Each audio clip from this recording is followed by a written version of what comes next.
All right, here we go. We are now recording. These are the skeleton notes for the Aperture project. So the first thing we're going to do, number one, first locate the Finder icon at the bottom of the screen. Once you've done that, go to Applications and open up Adobe Photoshop CC 2015 and then open up Photoshop. So we go to the Finder, which is the little guy at the bottom left-hand corner here. We go to Applications. We locate Adobe Photoshop CC 2015, and these are in alphabetical order, so there it is, Photoshop. I double click on that. I'm going to double click on this icon right here, so Adobe Photoshop CC 2015, and it's going to open up Photoshop for us. We currently have Photoshop open, so we're just going to jump right into it. Number two, once in Photoshop, click on File, which is up here in the left-hand corner. Right now, you notice it says Finder. We need to make sure we're in Photoshop, so I'm just going to click right here, and now it says Photoshop. I'm going to go to File, and I'm going to select New. Or use the keyboard shortcut Command-N. Command-N. I love keyboard shortcuts. They're awesome. When you do that,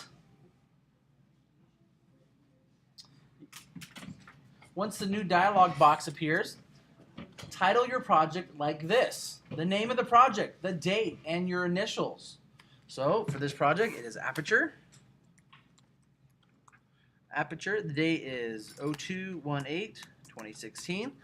And then you're going to put your initials. I'm going to use HS for Han Solo, because I've already done one for JB earlier in the day.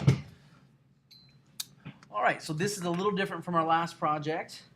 Number four, set the width to 8.5 inches, so we're going to reverse these values from the previous project. The height to 11 inches, and the resolution to 300 pixels/inches, and the background contents to transparent. So 8.5 inches, 11 inches, the resolution at 300, and the background to transparent. Leave everything else as its default setting. I put a little picture on your skeleton notes for you. Yes, make sure it says that in the directions right there. Make sure you quote. Oh, sorry. That's right. All right, then click OK. You're going to get a blank canvas that looks just like this. Number five, you now have a blank canvas. Insert your SD card into the SD card slot on the iMac. Be sure to eyeball it and insert it into the proper slot. We don't want to lose our images, so we're going to take this, pop it into the correct slot. Just exit out of it. Okay, so it's going to take a moment here, and I'll probably load up some photo thing. If that pops up, just exit out of it. We want to make sure we're working in Photoshop. There it is. So if this comes up, just exit out of it. We don't want that. All right. So once you have done this, use the keyboard shortcut Command-O. So Command-O. And you're going to get the Open As dialog box. Locate your images.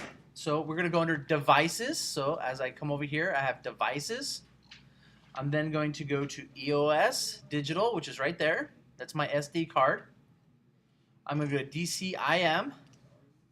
I'm going to go to 100 Canon. And when I double click on that, it's going to open up my images. Okay. By holding down the Command key, you can select your, actually it should be 17 images, and then click Open. So here's what we're going to do, is I know it's to stop. I'm going to hold down the Command key on my keyboard, and I'm going to start clicking. 1, 2, 3, 4, 5, 6, 7, 8, 9, 10, 11, 12, 13, 14, 15, 16, and I know that we took doubles of this one right here. There's my 17. And I'm going to click Open.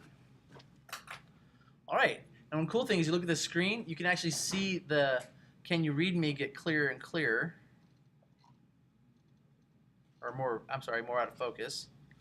All right, so here it's kind of blurry, out of focus, and by we get to the last one, it'll actually be in focus. All right, the next step is we need to crop all these images. Now here's the beauty of this project. If you took the images correctly, the cropping process is super simple and super easy. You don't have to move anything. You're going to go to crop, you're going to set your values, you're going to hit return twice, and it'll be done. So let me demonstrate. All right, all 17 images will now be open. It is now time to crop them. This is number 7. Select the crop tool, number 8, from the toolbox on the left-hand side of the screen. I'll put a little picture there for you.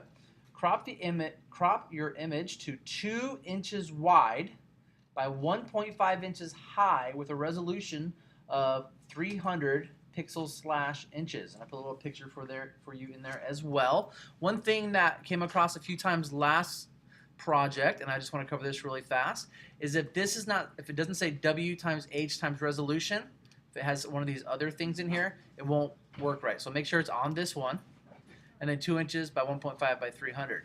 You'll notice that we have this nice little bounding box here, and all I'm going to do is I'm going to hit enter twice on the keyboard, and it's going to crop the image. Boom, cropped. I go to the next one, hit it twice, cropped. The next one, cropped. Again. How do you know which is which aperture? If you took the images in order, you should be able to look at the first and last image to know what your starting sequence is. So when we get done cropping these, we'll take a look. So if you do it exactly like I'm doing it in the demonstration here, it should be exactly the same. All right, so I'm going to zoom in by hitting Command plus. You might want to write that down on your notes. All right, so looking at this image, is the background, is this a deep depth of field or a shallow depth of field? Grace, what do you think? It's a deep depth of field, so this tells me that which image is this? Oh, that's The what? the last one. The last one, the F36. Isaiah, grab some skeleton notes. Here you go, buddy. Use your writing pencil. So that tells me it's the last one, okay? All right. Okay, crop each image then by using the Move tool, keyboard shortcut V. So I'm just going to push V on the keyboard, and you'll notice that it's going to jump from the Crop tool to the Move tool. Drag each image to your canvas. Hover and drop all 17 images. All 17 images should now be on your blank canvas. So I put a little picture on your skeleton notes for you, but I'll go through the process really quick. So I'm on the Move tool. I'm going to click. I'm going to hover at my blank canvas, and then I'm going to drop it. Now I know that this is the last one. Now this is really important. I want to place this one right in the middle at the bottom of the screen. I know that this is F36. We're going to fill in the rest accordingly. Okay. Once I've dropped it, though, I can close out this box. I'm done with it. I do not want to save. I'm going to repeat this process for all of the images. I'm going to drop it in just like this. I'm done with it. Close. This will probably be the longest thing that you do. I'm going to drop this one right up here.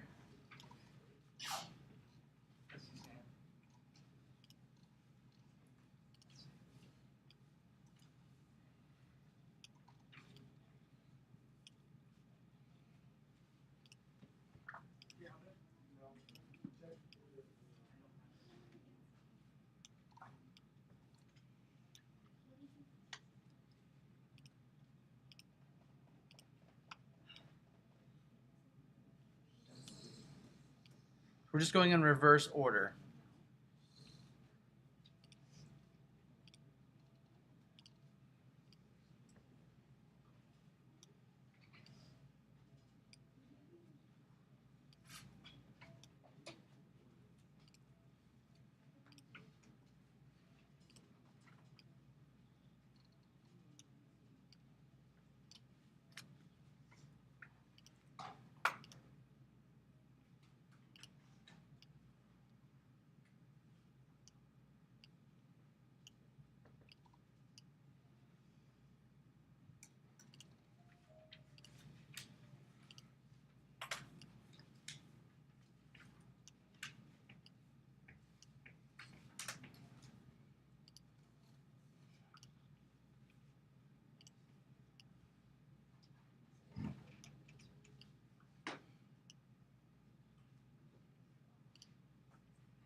Sugar.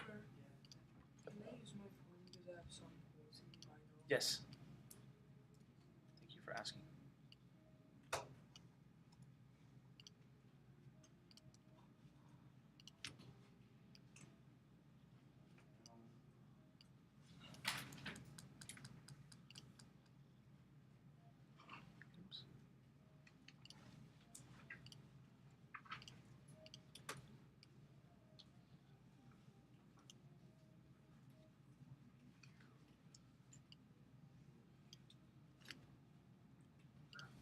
All right, this is really important.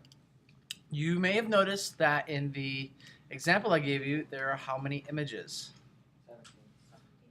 There's actually 18, right? And you only took 17 images. Yesterday when I gave you the example on the board, the very last image was a side-by-side comparison of from F36 to F5.6. So all you're going to do is you're going to do this last step twice. You're just going to pull it over twice and then drop it right there at the end. All right, so now I want to make sure that all of my images are perfectly centered, and this is something I will be looking for when we review your projects. So this is really simple. Holding down Command on the keyboard, I can go in here and I can select all of the layers. Make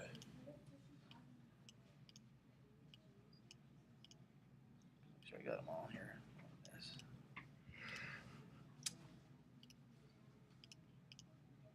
What command is it? I'm just holding down Command on the keyboard and selecting the layers. Oh no. Computer's being a little bit glitchy today.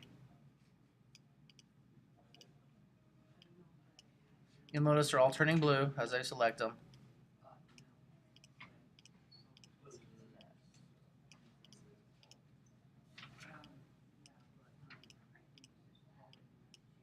All right, I'm not going to select layer 1 because that's my background layer. You'll notice now that there is a bounding box right here. It says Show Transform Controls. There's a bounding box, so make sure this is checked, and it shows me that all these images are selected. So I just got to click in the middle here, and I can adjust it. See the purple lines that show up there? That's telling me it's perfectly centered. Okay, I will be looking for that. All right, so now you have all of your images onto your template. Now, like I said, that's probably the most time-consuming aspect of this whole project. All right, number 10, it is now time to add text. Locate the text tool icon from the toolbox. There's a little T over here. Boom, there it is. Choose the font Herculean, Herculanum.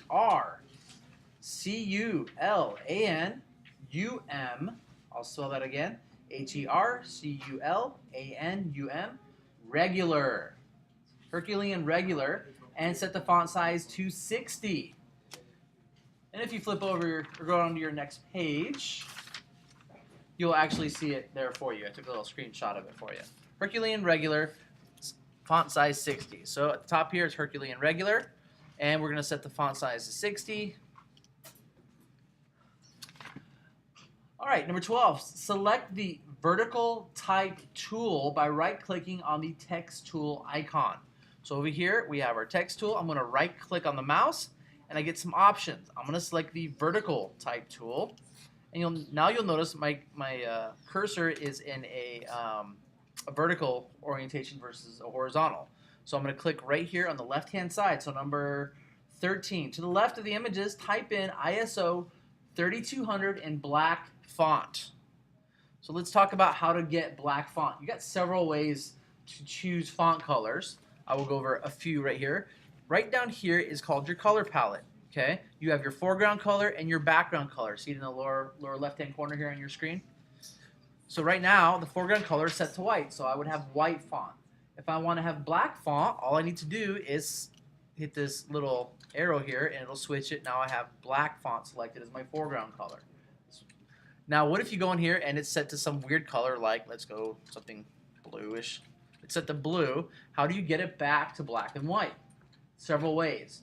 One is you could use the keyboard shortcut D, just push D, and it'll reset it for you. The other way to do it is you can actually come over here and just select black in the upper right hand corner. The third option is to simply, there's a little default button here where see the black and white right there, you just click on that and it'll reset it to black and white. So there's lots of different ways to reset it to black. Right now we want black text. I'm going to come over here, I'm going to type in ISO 3200, ISO 3200, and then using the move tool, I'm going to center it perfectly. So there it is, good to go. On the right hand side, you're going to go through that same process. You're going to be putting your name. So text tool, on solo. Let's see, we want to center it up here. So oop, there it is. Almost had it right there. Boom. All right. So now I'm perfectly lined up on everything. All right, the next step is we need to add our f-stops. Let's see here. So number 15. Next, you have to add all the f-stops to each image in white font. Simply change the font size to 24. Remember, you have to switch back to the horizontal type tool. So let's do that first. We're going to right-click here. We're going to go back to the horizontal type tool. We are then going to choose white. Now, all I'm going to do is click this little arrow right here, and it's going to switch it, my foreground color, to white. And then I'm going to zoom in by hitting Command+. So I'm going to write that on your notes. Real nice and tight here. And as we look at these, you can see how it's a little blurry in the background here. And as we go through these, it gets more and more sharp to where we get down to a side-by-side comparison at f36. We have it nice and clear at f5.6. It's blurry, so that depth of field. So we're going to start right up here at the top at f5.6. And I'm going to type it. Oh, I need to change my font size to 24 first. 24. And I type in f/5.6. I'm going to use the move tool. This is something you want to keep in mind is you want to have this kind of in the same place. So use something in the image as a reference. So I know that right below this middle camera is where I'm going to be putting my F number, my f-stop. Then I'm going to hit the move tool again to lock it in. And then I can go on to the next one. Okay. Now I've already done this. So I'm just going to go through and turn everything on really fast. So if I was rebuilding this, it would look just like this.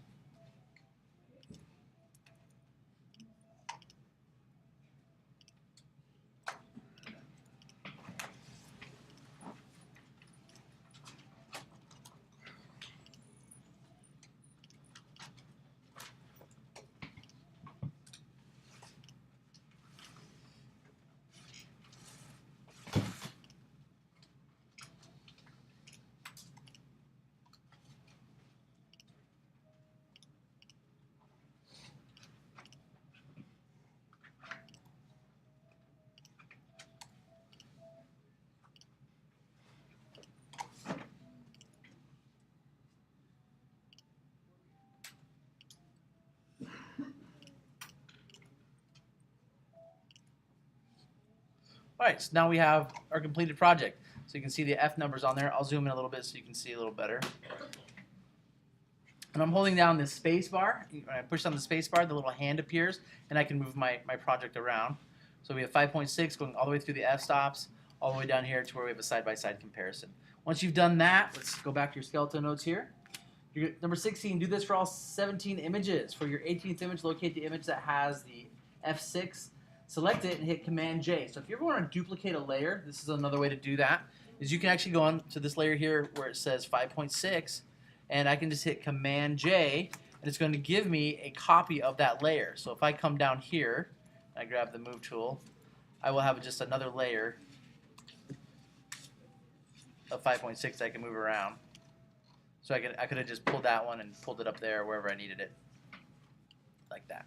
But we're going to turn that off because we don't actually need it. All right.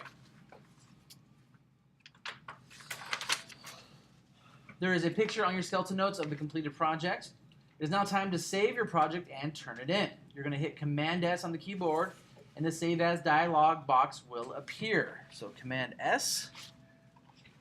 If for some reason the command it doesn't show up, the Save As dialog box, your second option is to go to File, Save As. I don't know why sometimes it doesn't populate.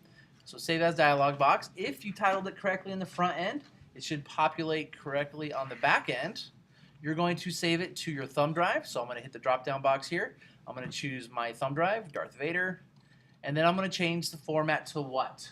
JPEG. JPEG. Very good. And then I'm going to click Save. Once I click Save, it's going to give me my quality options. And we want to choose 12 as our quality options. And then click OK. The last step is to turn it into Google Classroom under the Aperture project. For questions, comments, or concerns, please email me at jbyrne@topamail.com. And that concludes this tutorial.